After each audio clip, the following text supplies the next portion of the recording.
Hi అండి, అందరికీ నమస్కారం. Welcome to my channel. ఈ వీడియోలో ఏపీ ఉద్యోగులకు మరియు పెన్షనర్లకు ఇన్కమ్ ట్యాక్స్ నుండి కీలక తాజా సమాచారం అందింది. మరి ఏంటి అనే పూర్తి డీటెయిల్స్ వీడియోలో తెలుసుకుందాము. వీడియో ఎక్కడే కానీ స్కిప్ చేయకుండా ఎండ్ వరకు చూసేయండి. అప్పుడు ఇన్ఫర్మేషన్ పూర్తిగా అర్థమవుతుంది. అలాగే వీడియో చూస్తున్న ప్రతి ఒక్కరు వీడియోకి లైక్ చేయండి ఫ్రెండ్స్. ఈ వీడియోని తోటి ఉద్యోగ పెన్షన్ మిత్రులతో అయితే షేర్ చేయండి. కొత్తగా మన ఛానల్ చూస్తున్న వారు ఇంకా ఎవరైనా సబ్స్క్రైబ్ చేసుకున్నట్లయితే వెంటనే మన ఛానల్ని సబ్స్క్రైబ్ చేసుకోండి. సో దీని ద్వారా నేను చేసే లేటెస్ట్ వీడియోస్ అన్నీ మీ వరకు రీచ్ అవుతాయి.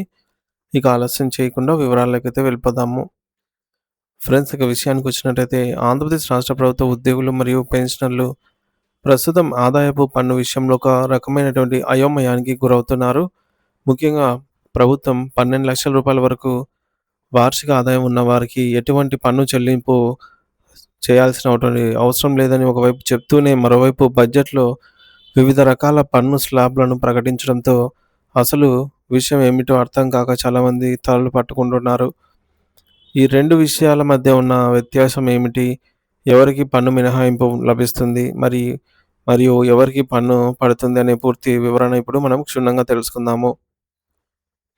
బడ్జెట్ 2025 ప్రతిపాదనల ప్రకారంగా కొత్త పన్ను విధానంలో ఆదాయపు పన్ను స్లాబులు ఇలా ఉన్నాయి. 0 నుండి 4 లక్షల వరకు ఎటువంటి పన్ను లేదు, జీరో ట్యాక్స్. 4 లక్షల నుంచి 8 లక్షల వరకు 5% పన్ను, 8 లక్షల నుంచి 12 లక్షల వరకు 10% పన్ను విధిస్తారు. అలాగే 12 లక్షల నుంచి 16 లక్షల వరకు వార్షిక ఆదాయానికి 15%తో పన్ను, 16 లక్షల నుంచి 20 లక్షల వరకు వారికి 20% పన్ను, 20 లక్షల నుంచి 24 లక్షల వరకు వారికి 20% పన్ను వర్తిస్తుంది. ఇక 24 లక్షల రూపాయల నుంచి 24 లక్షల రూపాయల కంటే ఎక్కువగా వార్షిక ఆదాయం ఉన్న వారికి నేరుగా 30% పన్ను చెల్లించాల్సి ఉంటుంది. ఈ స్లాబులు చూస్తే 12 లక్షల లోపు ఆదాయం ఉన్న వారికి పన్ను పడుతున్నట్లు కనిపిస్తుంది కదా! కానీ ఇక్కడ ఒక చిన్న మెలిక ఉంది. అదే ట్యాక్స్ రీబేట్. కొత్త పన్ను విధానంలో కేంద్ర ప్రభుత్వం సెక్షన్ 87A కింద ఇచ్చేటటువంటి ట్యాక్స్ రీబేట్‌ను గతంలో ఉన్న రూ. 25,000 నుండి ఏకంగా రూ. 65,000కు పెంచడం జరిగింది. దీని అర్థం ఏమిటంటే ఒక వ్యక్తి చెల్లించాల్సిన మొత్తం పన్ను గనుక రూ. 65,000 లోపు ఉంటే ఆ మొత్తాన్ని ప్రభుత్వం రీబేట్ రూపంలో మినహాయిస్తుంది. దీనివల్ల 12 లక్షల రూపాయల లోపు ట్యాక్సబుల్ ఇన్కమ్ ఉన్నవారు ఎటువంటి పన్ను చెల్లించాల్సిన అవసరం ఉండదు. అయితే ఇక్కడ ఉద్యోగులు గమనించాల్సిన అత్యంత ముఖ్యమైన విషయమే ఒకటుంది. ఫైనాన్షియల్ ఇయర్ 2025-26 నుండి అమల్లోకి వచ్చే ఈ కొత్త పన్ను విధానంలో పాత పద్ధతిలో లాగా మనకు లభించే అనేక మినహాయింపులు రద్దవుతాయి. అంటే మీరు చెల్లించే ఇంటి అద్దె భత్యం, HRA, GPF, CPS contribution, life insurance ప్రీమియంలు, ఎల్ఐసి, హెల్త్ ఇన్సూరెన్స్‌లు, హౌసింగ్ లోన్‌లు అసలు లేదా వడ్డీ, ఎల్టీసీ, విరాళాలు, డొనేషన్స్ మరియు ప్రొఫెషనల్ ట్యాక్స్, పీటీ వంటి ఏ మినహాయింపులు ఈ కొత్త స్కీమ్‌లో వర్తించవు. కేవలం మీ వార్షిక స్థూల ఆదాయం నుండి ప్రభుత్వం ఇచ్చే రూ. 75,000 స్టాండర్డ్ డిడక్షన్ మాత్రమే తీసివేస్తారు. ఆ తర్వాత మిగిలిన అమౌంట్ 12 లక్షల లోపు ఉంటేనే మీకు రీబేట్ వర్తించి పన్ను 0 అవుతుంది.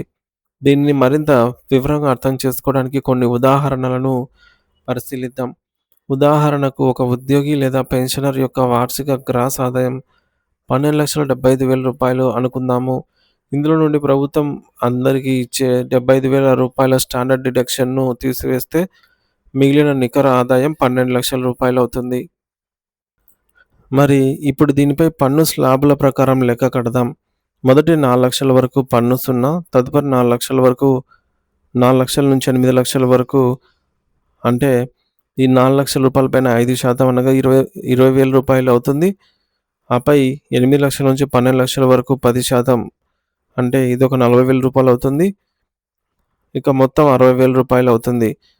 ఇక్కడ గమనించాల్సిన విషయం ఏమిటంటే సదరు వ్యక్తి నికర ఆదాయం సరిగ్గా 12 లక్షలు కాబట్టి సెక్షన్ 87A కింద ప్రభుత్వం 65,000 రీబేట్ పరిమితి లోపు ఈ యొక్క పరిమితి ఉంది. రీబేట్ పరిమితి లోపు 60,000 పన్ను అయితే ఉంది కాబట్టి ఆ 60,000 పన్నును చెల్లించాల్సిన అవసరం లేదు. అంటే ఫలితంగా చెల్లించవలసినటువంటి పన్ను నిల్ అన్నమాట, జీరో అవుతుంది. అందుకే 12,75,000 గ్రాస్ ఆదాయం వరకు ఉన్న పన్ను పడదు అని అయితే చెప్తున్నారు. మరొక ఉదాహరణ చూద్దాము.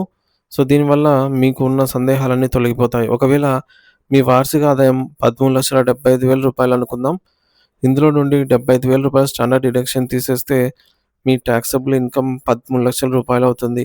ఇప్పుడు దీనికి పన్ను ఎలా ఉంటుందో చూద్దాము. మొదటి 12,00,000 వరకు మనం పైన లెక్కించినట్లుగా రూ. 60,000 పన్ను ఉంటుంది. అయితే మిగిలిన 1,00,000 మీద ఆహ్, పన్ను స్లాబ్‌లోకొస్తుంది 15%తో అంటే రూ. 15,000. మొత్తం కలిపి పన్ను రూ. 75,000 అవుతుంది.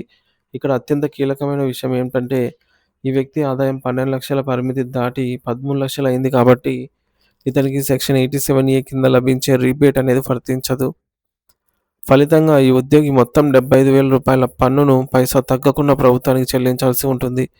అంటే 12,00,000 కంటే ఒక్క రూపాయి ఎక్కువ ఆదాయం ఉన్నా రీబేట్ రాదు కాబట్టి పన్ను భారం ఒక్కసారిగా పెరుగుతుంది.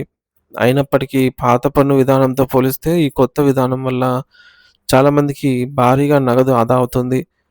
గతంలో ఉన్న స్లాబ్‌ల ప్రకారంగా చూస్తే 8,00,000 ఆదాయం ఉన్నవారు సుమారు 30,000 పన్ను కట్టాల్సి వచ్చేది. ఇప్పుడు అది 0. అలాగే 10,00,000 ఆదాయం ఉన్నవారు 50,000 కట్టాల్సి వచ్చేది. 12,00,000 ఆదాయం ఉన్నవారైతే రూ. 80,000 పన్ను కట్టాల్సి వచ్చేది.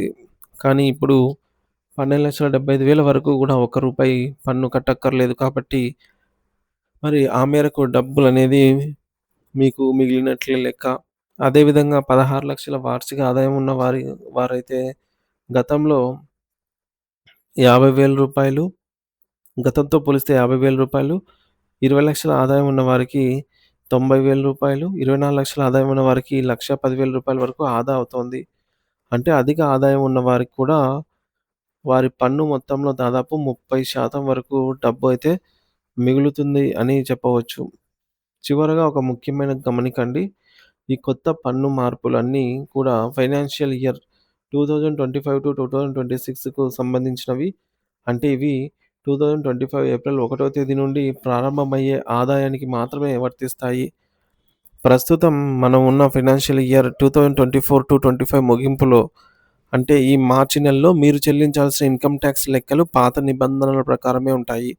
కాబట్టి వచ్చే ఏప్రిల్ నెల నుండి జీతాల విషయంలో ఈ కొత్త స్లాబ్‌లు మరియు 12,00,000 మినహాయింపును పరిగణలోకైతే తీసుకోవాలి. ఈ విషయాన్ని ఉద్యోగులు మరియు పెన్షనర్లందరూ గమనించి తదనుగుణంగా తమ ఆర్థిక ప్రణాళికలను సిద్ధం చేసుకోవాలనైతే సూచించడమైనది. సో, కాబట్టి ఈ యొక్క కొత్త పన్ను విధానం ఎలా ఉంది? సో, దీనివల్ల అన్ని రకాల స్లాబ్‌ల వారికి గూడా అన్ని స్లాబ్‌లలో వచ్చేవారికి కూడా ఒక 30% ఆదా అయితే ఉందన్నమాట పన్ను చెల్లించడంలో.